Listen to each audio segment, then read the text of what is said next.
Hello, this is Gerald, two of us.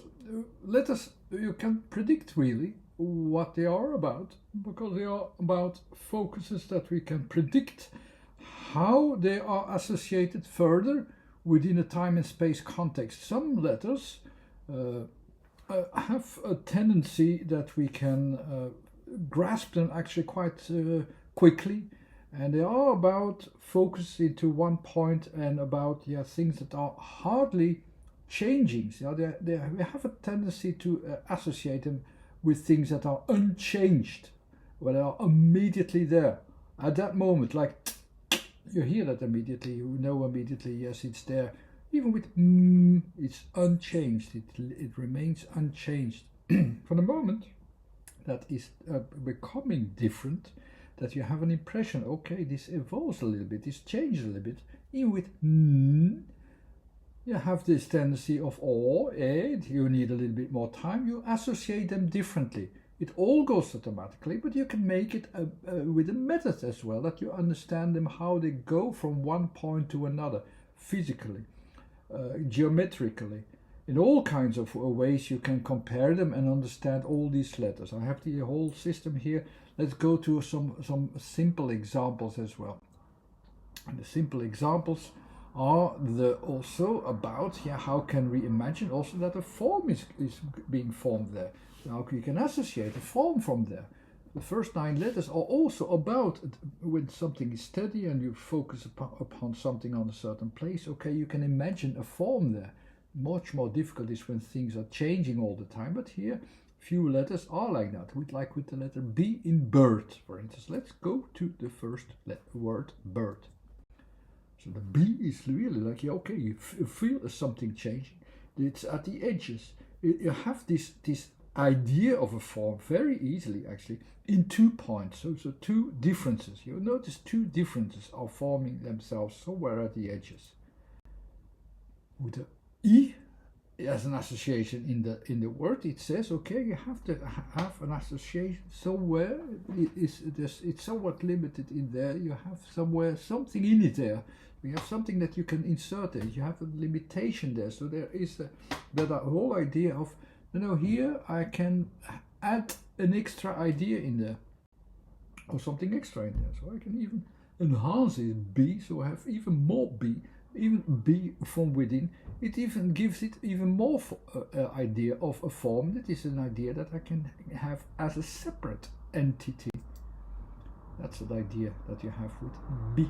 But it's certainly when it's pronounced as it's still very physical. So I keep my focus into that physicality with B. And even that the E is from the last category, so it's somewhere up, or you have a continuation of things and you can apply them somewhere. That kind of idea with the letter E. No, it's not just about over there. It's not something general. I really have that focus down there. And the R is making a connection. Let's even have that from top to bottom. We make a connection.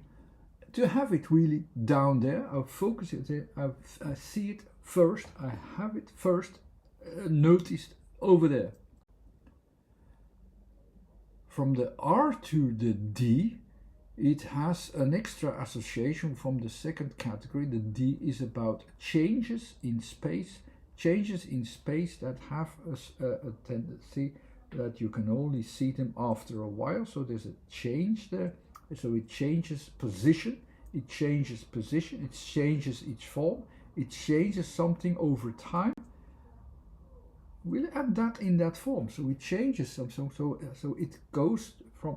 So there is a change somewhere in space. So we don't keep it into one place. It also goes to another place. D is going from one place to another. And that's what that is. I see it very quickly. I have a form there, the b form. It's there. I can see it as a separate entity, and it's going somewhere. It's going to somewhere else. It's going to change some things, and I make a connection to that, and that's what it is. That's the bird. The bird, which actually I go to it, and it goes to somewhere else. I have that impression. That's the bird. It's enough as a definition for what I see immediately. Oh, there's a bird. I don't see it in the sky so well. I first see it somewhere else. I see it there. Different for instance, is for the Dutch word vogel. V is, that's the one in the sky. The V is about, yes, the changes that happen in the sky, in the far away, and it changes position immediately. It is about changing positions. It's about changing positions in space immediately.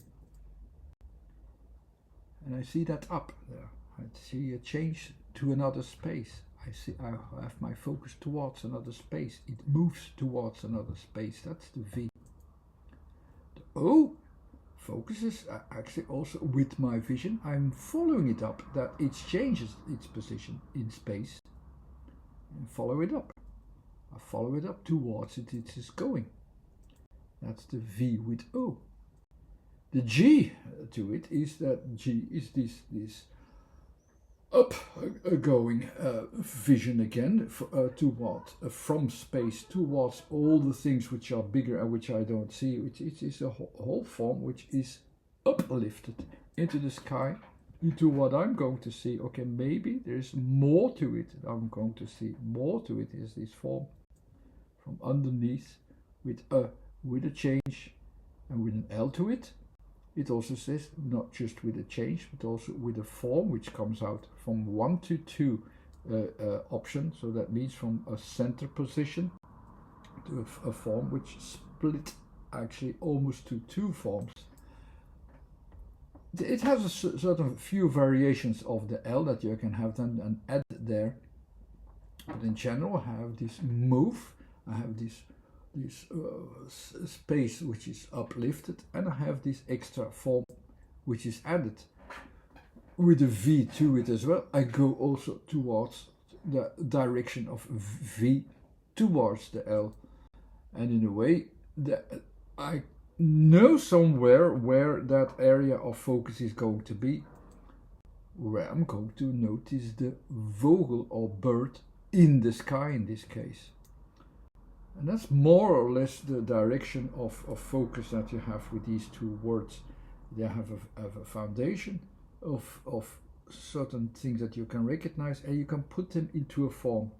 I don't know if it is convincing enough for vogel in this case, but if you analyze it further, what is V, what is, and so on, how I described it many times, what is O, what I'm doing there, what is G there, you can notice with which associations it is connected, and it puts our mindset towards a certain focus. Okay, it's there, and okay, I know this is going somewhere, and it has and it's quite vague at first when you have the first associations, but it's already there. You can note that it's already there. What you notice different in English as in Dutch. I hope it was convincing enough. Thanks again for watching. Bye.